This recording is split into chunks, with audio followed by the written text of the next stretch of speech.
guys, welcome back to the Strong.Sistas YouTube channel. Today we are going to be taking you along a vlog, more of just like food style vlog. So it's going to be a 1 meal a day, full day of eating, nose to tail feast edition. So this new tradition that Ashley and I have been doing for the past 2 months or so, since Thanksgiving, is we've been doing a weekly Thanksgiving. And what we do is take as many different parts of the animal as we can and mash it all into one beautiful feast. So we call it our nose to tail feast tradition, and so we're gonna share it with you.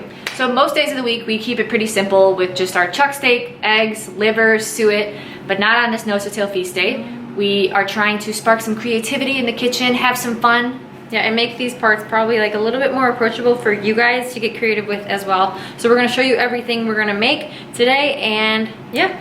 First, we're gonna start off with some prep work for some of the foods. We'll show you guys that, then hit the gym, and then make the rest of the feast and have a beautiful OMAD meal. Yeah. So let's get going. We're having some beef tendons. We got these from White Oak Pastures. So these are basically just sticks of collagen. And so if we tried collagen sticks, let's see what they look like. If we tried to eat these, it would be very hard to chew through. Look at these tendons. So cool. Yeah, so when you cook collagen, it turns into gelatin, and that's what makes it easier to eat and for us to digest. So these... Throwing them in Cecilia, our crock pot. Make it this way. Yeah. Hoop, yeah. Hoop, hoop. There it is. Yeah, so like she said, these need to be low and slow cooked for probably 8 hours. Can you cover with some water? Cover with water. Cover with water. And then we're just going to add some Redmond. Add some salt. Add some Redmond salt. So it's probably going to be about 8 hours in the crock pot. But we're going to go... fixing these in the morning for our nose to tail feast. Going to get a lift in. Alright, on low. Cover this. Be back in 7 to 8 hours. Before we go to the gym, we like to give our little angels a treat to keep them occupied for maybe the first 2 minutes that we are driving out of the driveway. So today they get some chicken naps. Chicken It's naps. gonna be a good time for them. Okay. Gus? This is Mr. Gus. Oh, sit. Oh, good boy. You like that? Chicken neck. Yep. Right. This is Nelly. Angel baby. I am Angel baby. I eat chicken neck over here. And then the queen herself. Queen Marshmallow. We'll take this to her. She will easily. Yep, on the couch. What? Alright, enjoy, kids. Off to the gym. We'll see you later. Alright, we just got back from the gym and coming back to the tendons that have been in the crock pot for 7 hours. So let's take a look at these guys. Okay, so they are super soft and gelatinous. Lots of good collagen. Look at that wiggly jiggly there. So I'm going to take some of these out. Ooh. And show you guys the rest of the components of this nose to tail feast. So here is the spread of everything that's gonna go into the meal. This, what we have here is beef. What is it? Spleen. It kind of looks like a flank steak, but I guess No, it's skirt steak. No, it looks like flank or skirt. Yeah. So the first time that we cooked with spleen, we just made it in a stew, and honestly, we did not like the taste. So this is a take 2. We're gonna combine it with some bacon and roll it into something, and we'll show you what we end up making. We're also gonna be having some pork belly. So we sous vide'd this morning, and now it's ready to go. We're gonna be having some beef heart. We like to leave the fat on. We really actually enjoy the flavor of this Honestly, fat. some of the best tasting fat of the whole animal. Another source of fat is some raw bone marrow that we're going to be including. Some chicken eggs. These are 2 ribeyes from our full cow. We typically don't have ribeye. We have chuck a lot more often because this is, you know, this is like that fancy cut. We honestly hoarded these like really nice cuts from our full cow. Yeah, so these are about £1 each. Beautiful cuts. Beautiful. And then finally we're going to be making some chips out of guinea fowl skin. So that's why you see some of the purple guinea. We got our guinea fowl from White Oak Pastures. So very excited about this. So let's get cooking. First thing we are making is the rolled spleen. So we're slicing it in a little bit more manageable size. Okay. Let's see the inside there. It's a deep red, kind of like liver. Isn't spleen like super high in vitamin C relative to other Yeah, it's got a very animal parts? similar consistency and tenderness to raw liver. Yeah. So what we're gonna do is lay out some bacon strips on the inside, and this is just raw bacon. And season it a little bit. So we're gonna take some bay leaves. So these are just seasons that are pretty benign. Yeah, so we like to use the leaf spices, leaf seasonings. So this is gonna be bay leaves. We're gonna do some rosemary. Rosemary. Just a little bit. Sprinkle a little bit there. A little bit. And then where's the sea salt? And then we're gonna add some, of course, red real salt. The best salt in the business. Tastes amazing. All right, let's try to. And then we're gonna try to roll this up. Let's see. So we'll see how this goes. Check your rolling skills, sir. I'm gonna start from the Okay. inner end. All right, let's go. I ain't never rolled no beef spleen before. Hey, you. That's like a fun fact at a party. There's a first time for everything, I guess. Yeah. There we go. Okay. That looks pretty good to me. Keep on rolling. All right. I'm okay with some bacon being Get some. left out. Get the skewers.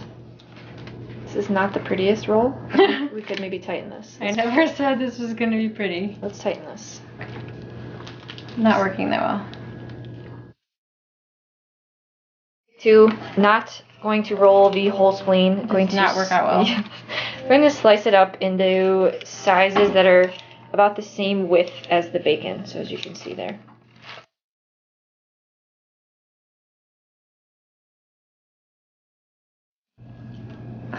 It is a lot more difficult than it looks.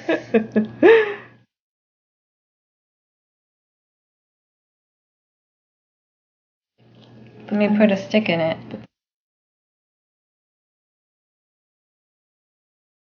Hey, that worked. Okay. I'm just gonna be honest, I'm apparently not that good at rolling bacon and spleen together. It just didn't work out that well for me. I unrolled hers. So Ashley's unrolling mine and redoing because hers turned out wonderfully. It is like, honestly looks like a heart. Rose or petal. sorry, a rose. Very beautiful. Professional spleen roller, no big Good deal. job. Oh, cabinets. Cabinets. After rolling them up, we've got some butter that's heated up on this pan. So we're gonna sear both sides of it. This one is not as pretty. She tried. I tried. Uh-oh. See, it wasn't that dumb. It was the spleen itself. So we're gonna sear both sides and then cover in some broth that we have and low simmer for about an hour. The next component that we're making is a pate, and we're going to be using the beef heart, the bone marrow, and some raw egg yolk. So I've already lightly seared some of the beef heart in butter, and now we're going to put this into the blender. We're going to put the raw bone marrow in. You could alternatively just use additional butter or another fat source that you like. And we're going to put the yolks in. So this is gonna be the dip for our chicken skin chips. And Sorry, then- guinea fowl chips. Of course, some salt. And we're going to blend this up. I blend it up. Blend it up. Oh, he's thick. Oh, is he thick. Alright, we're going to keep blending a little bit, but that's all that's all she wrote there. So here is the pate consistency. Pretty nice. It's like, I don't know if it's getting it. Here we go. So thick enough to stay on the spatula, which I think is how you definitely want it. So now that this is done, because the rest of the meal isn't done yet, we are going to put this in little containers. And then this is gonna go into the fridge to cool down until the rest of the meal is done. So we're splitting this.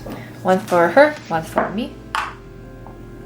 I cannot lie, as the spleen cooks up on the stove, it really smells like a spleen in here, if that makes sense. I don't think it's that bad. You are sensitive. It's a pretty strong smell, but it's going to be good. It's got bacon.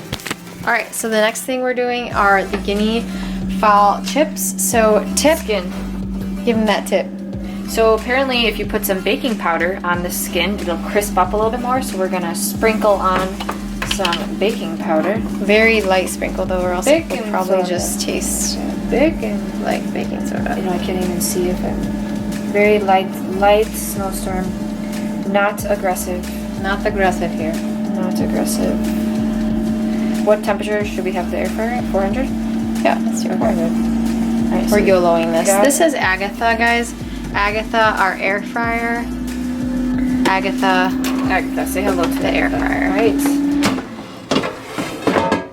We will put these guys in here. Air fryers are so dang convenient. Yeah, You can cook just about anything in these. Agatha is booked and busy, bitches. Booked and busy today. She can be cooking a lot of the rest of the meal. All right, let's try this half first and see how it goes. So we're gonna put this in. So with the chicken, you can put it in. With the guinea fowl skin, you'll see on the other side where it was pulled off the breast, there's still some yellow fat, but you're supposed to kind of get as much fat as you can off of the skin to make the chips. Otherwise, it's just gonna melt off in the air fryer and create a little bit of a mess, but that's okay. I could not get all of it, so The skin is going to be another great source of collagen in this meal, getting that glycine to methionine ratio on point. Gus is really observing everything that we've done in the kitchen. He's really just making sure that everything is going according to plan. Sit. So you know what I mean? Good boy. Oh, is it? Oh, he said no. He said no. Okay. He said no. Alright, so this pork belly that we sous vide, we're now gonna crisp it up on the cast iron. So I'm just gonna slice it up into little cubes. It's super soft and juicy right now. Let's get You it. can technically eat it like this if you want it. Let's get an inside shot. But it's nice to get real crispy. Got that fat, some of the muscle meat. It's got great texture, change up. Does that look good, guys? So I'm gonna chop this up real quick. That looking good. That looks real good. Real good. The pork belly crisping up real nice. Real nice. And we still have the spleen going, still smelling like spleen up in her. Alright, it's been about 8 minutes at 400, and these guys are definitely crispy. Ooh, it looks good. Definitely ready to go. Actually, I'm gonna flip them. Keep them in. This is not burnt. Guinea fowl has like a purple color to it, and so that's where this purple, it looks like it's burnt, but it is not. I'm gonna do a few more minutes on the other side. Vital step of making this meal is you have to go photograph it. So we share everything on Instagram, and we're kind of perfectionists. We want all the food to look amazing, so we use one of our like nice cameras. So we're gonna go get the money shots. We go get the money shots. Behind the scenes of how you get the money shots. First off, you need natural lighting, so you go outside. Okay? Second off, you use these nice looking bowls. We bought this bowl on Etsy just for this. And third, you get those angles. Pose for me, pork belly. Pose for You me. talk Look to your model. sexy. Look good. Yes. Look at it working. Zoom in. Get that focus. Okay. Yes. She doesn't even have to do anything. It just does all the work. Pork belly does all of it for me. It's talking to Good. me. Do your thing. You gotta find that angle though, you know? Okay. Alright. Okay, Lad, come quick. I'm gonna show you how I do my egg. So we get a lot of questions on how we make a thin patty. So you break the thicker part of the egg white around the yolk, and then you move your pan around to spread the egg whites to get them like real thin. And the reason we want to do this is because we want to keep the yolks as raw as possible, and then keep the egg whites cooked, because the protein is more bioavailable when it's cooked. Yes, and then you cover it per usual. We use the other side of a gross pan and then just cover. That's all. Next up, we cooking up these big old ribeyes, because Agatha is booked and busy. Like she said, Agatha, you is important. So we're doing 400 for 10 minutes. Yeah, 400, 10 minutes, and we're gonna flip halfway through, so 400, 5 minutes each side. Flip. Okay, we'll be back, Agatha. Go to work. Yep. Finishing the air fried ribeye on this cast iron here that's super hot to get the outside just a little crispy. And do both sides for about 30 seconds. The feast is ready. I'm going to stand on a chair to show you guys the overview. can I go through it? Yeah, Okay. let's show them. So we've got our two main large plates, and what we have is the ribeye steak, and then we have some additional lightly seared heart chunks.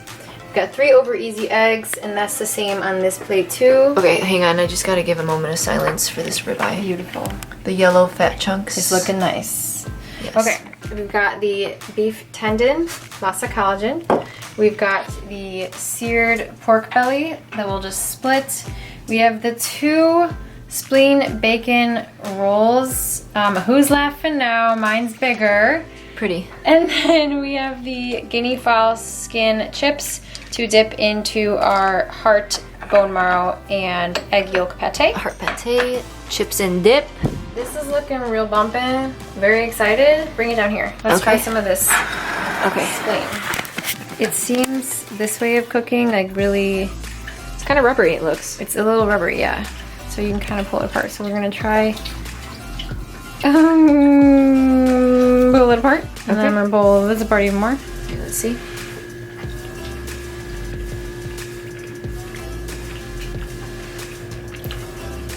I like it. I like it a lot. That tastes much better than the one we did before. So much improved taste to just straight up braised with no bacon. It's still not my favorite offal. It's definitely not an intro offal. It's like a soft ground beef. That's what it tastes like to me. Yeah, it's a Soft ground beef. While we're here though, we're gonna wrap up this video. Yeah. Thank and you enjoy guys this bumpin' for platter. joining us in cooking this week's nose to tail feast. A few things. So one, stay tuned for a cookbook that we are making with Paul Saladino. Full nose to tail, over 150 recipes, exploring all parts of the animal. So that should be out maybe sometime in the spring. spring Early 2020. summer. Yeah. And then we're also coming out with a resource that's going to be like an ebook, and it's going to be a guide to eating nose to tail and kind of explains how we got into it, and then some intro ways that you guys can get into it if you're interested in eating more organ meats and are a little bit intimidated. Yeah. Again, if you aren't following us on Instagram, check us out at Strong.Sistas. But until next video, guys, make sure you behave like an angel, okay?